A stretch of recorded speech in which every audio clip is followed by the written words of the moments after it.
Na hizi ndio siri za kiroho zinazokufanya ufeli baada ya wewe kuwa umetangaza mipango yako kabla ya wakati wake.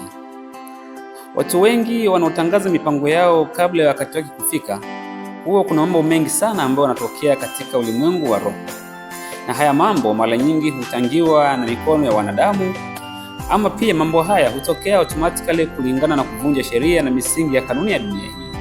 Kimsingi ni kwamba misingi ya dunia au kanuni za dunia hii huwa haitaki kabisa mtu kuweza kutangaza mipango yake kabla ya wakati wake. Na hivyo basi, unapokuwa umetangaza mipango hiyo, kuna mambo mengi au kuna siri nyingi huwa zinajificha ambazo utaziona wewe tu mipango yako kuweza kuharibika, lakini hautajua kwa nini mipango hiyo inaharibika. Sasa leo tutaenda kuangalia siri kuu ambazo huwa zinatokea kiroho mpaka inafikia hatua unafeli baada ya wewe kuwa umetangaza mipango yako. Hebu unaweza kujiuliza kwamba kwa nini kabla mipango yako haujaitangaza huwa inakuwa mambo yanaenda vizuri tu, lakini baada tu ya kutangaza mipango yako kabla ya wakati wake, unashangaa tu mambo yako yanaanza kwenda vibaya, na hatimaye unajikuta kwamba katika kile ulichokuwa umekipanga hakifanikiwi katika wakati huo. Basi ndugu mtazamaji, katika makala iliyopita nilikuelezea sababu au siri za kisaikolojia. Tafadhali, kama hujaanza kuiangalia, basi unaweza kusubscribe ili uweze kupata makala hiyo na kuendelea kufuatilia ili twende pamoja. Na zifuatazo ni siri za kiroho. Siri ya kwanza: wivu na nishati hasi. Kimsingi, unapokuwa umetangaza mipango yako kabla ya wakati wake, si kila anayesikiliza mipango hiyo anakutakia mema. Wapo watakaocheka mbele yako, lakini ndani hawafurahii kabisa mipango yako na mafanikio yako. Na katika maisha ya kiroho, nishati hasi au wivu wa maneno mabaya huwa yanaweza kukatisha tamaa yako na kukuletea hofu isiyoelezeka, na hivyo basi kukuondolea amani ya moyo. Lakini pia, na hii ndiyo inakuwa hekima ya kile ambacho inasema kwamba linda maono yako kuliko yote ambayo unaweza kuyalinda. Na kumbuke kwamba unapokuwa unatangaza siri yako kwa watu, sio kwamba wataifurahia sana. Automatically kuna wengine watajifanya kama wanakuombea, lakini pia kuna watu wengine ambao watakuwa kimya kimya, wanakufanya wewe uweze kushindwa juu ya kile ambacho umeweza kukipanga. Utawaona katika ulimwengu wa macho wanakutekea, lakini wakienda nyumbani wanakuwa ni wa kwanza kukuzungumzia vibaya na hatimaye kuweza kukukwamisha kwa kila namna yoyote. Ukisoma kitabu cha Waamuzi utaona ni kwa namna gani Samsoni alipata changamoto kubwa sana baada ya kuwa yeye ameweza kutangaza siri ya nguvu zake. Hivyo basi, baada ya kuweza kutangaza siri za nguvu zake, kilichofuatia ni yeye kuweza kunyolewa nywele na hatimaye wakamuua macho. Kimsingi ni kwamba unapokuwa umetangaza siri yako katika ulimwengu wa roho, kitu ambacho huwa kinatokea ni kwamba wanakung'oa macho ya kiroho pamoja na nywele zako. Ikimaanisha nini? Wanapokuwa wanakung'oa nywele zako, maana yake wanakumaliza nguvu ya kufanya kile ambacho ungeweza kukifanya katika ndoto zako. Lakini pia kung'oa macho maana yake ni kukufanya wewe usione tena na kile kitu ukione kwamba hakina umuhimu tena. Na ndio maana unakuta watu wengi wakishatutangaza mipango yao, labda natarajia kwenda gym wiki ijayo, natarajia kuweza kufungua biashara wiki ijayo, natarajia kuweza kufanya vitu vikubwa sana, aweza kufungua kampuni. Unakuta mara ghafla ile nguvu ya kuonyesha kile kitu inakuwa imeisha ghafla. Kwa sababu gani? Kwa sababu katika ulimwengu wa roho umekwisha kunyolewa nywele, lakini pia wamekung'oa macho. Kukunyoa nywele maana yake ni kutokuwa na mawazo tena, ni kuondoa mawazo yako yasiwaze vitu vikubwa tena. Kung'oa macho ni kwamba wewe unakuwa tena hauna uwezo wa kupanga tena mipango na unakuwa hauoni faida ya kile ambacho unakuwa umeanzisha. Kwa hiyo unaweza kuwa umesema kwamba natamani kuanzisha kampuni fulani kubwa katika mwezi ujao, lakini baadaye unakana kuona kwamba ile mipango au ile kampuni kama haina maana. Ina maana yake hapo sasa umesha kuondoa ile vision na unakuwa hauoni tena juu ya kile kitu ambacho kinakuja mbele yako. Hivyo basi tuwe makini tunapokuwa tunatangaza mipango yetu. Sababu ya pili au siri ya pili inayokupelekea wewe kuweza kushindwa kwa malengo yako ambao ulikuwa umeyapanga baada ya wewe tu kuweza kuyatangaza kabla ya wakati wake ni kwamba mipango au malengo hayo yanakuwa hayajakomaa kiroho.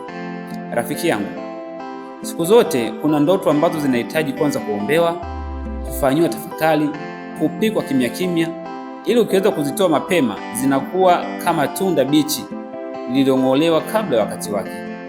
Na hata katika maandiko matakatifu tunaona watu waliolinda maono yao kimya kimya hadi wakati sahihi ulipofika. Tukiangalia mfano Yesu Kristo ambaye aliletwa duniani kuja kuwakomboa wanadamu. Alikaa kimya kwanza akisubiri mpaka wakati wake uweze kufika. Na ulipofika miaka 30, na hapo ndipo alipoweza kukifunua kipaji chake rasmi na hatimaye kuonyesha ulimwengu kwamba kusudi ambalo alikuwa ameumbiwa na Mungu ni nini. Kuna watu wengi tunafanya maono yetu yaonekane mapema zaidi. Hichi kitu wanakiita kwamba premature exposure. Yaani maana yake unajaribu kutoa kitu hadharani kwa watu ili hali bado wakati wake haujafika. Katika ulimwengu wa roho, mipango hiyo inakuwa haijakomaa na inakuwa ni sawa na tunda changa ambalo limechuma. Nikimaanisha kwamba unapochukua tunda changa na kuenda kulivunjika ili liweze kuiva, badala ya kuiva matokeo yake huoza. Kwa hiyo basi unapotoboa au kutoa mipango yako hadharani, hasa kwa watu wale ambao wanakuwa si waaminifu bila wewe kuweza kujua, ndipo hapo utajikuta kwamba mipango yako na mambo yako yote yanaenda vibaya. Kwa hiyo sababu kubwa ni kuweza kufanya premature exposure, mipango ambayo haijakomaa kiroho, haujaipika vizuri. Hivyo basi ili kuepuka changamoto hii, hebu jaribu kwanza kushirikisha akili yako, jaribu kumshirikisha Mwenyezi Mungu, iombee kwanza mipango yako na usitoe hadharani kabla ya wakati wake.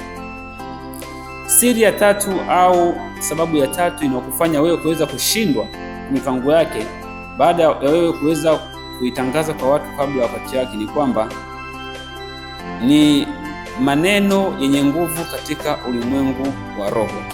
Au sababu ya tatu tunaweza tukasema kwamba ni nguvu ya maneno katika ulimwengu wa roho.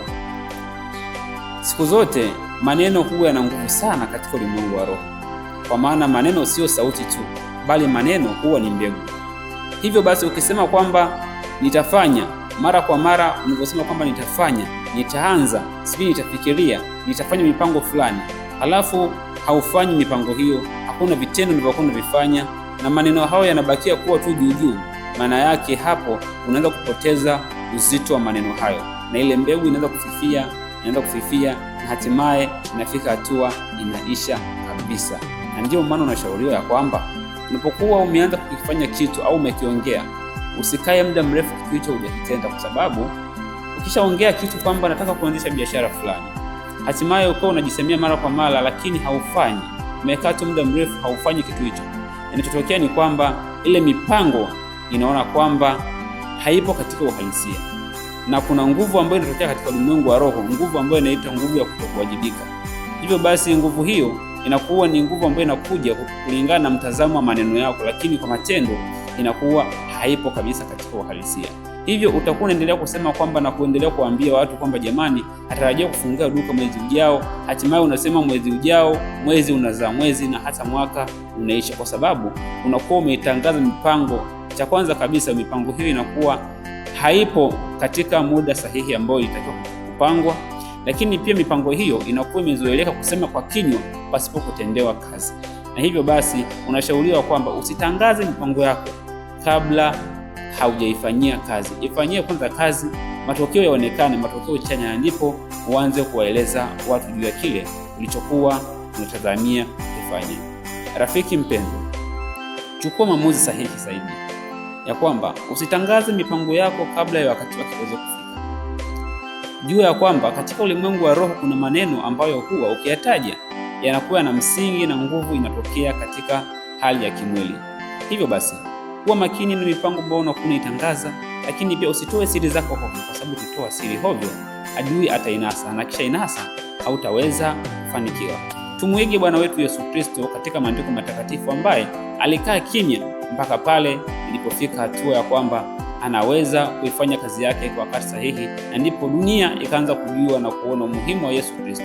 Hata wewe tulia kwanza na uweze kusubiri wakati sahihi uweze kufika, kwa maana Mungu yeye anatambua kwamba ni wakati gani hiyo karama aliyokupatia na hiyo mipango aliyokupatia inafaa kutimizwa katika wakati na muda sahihi.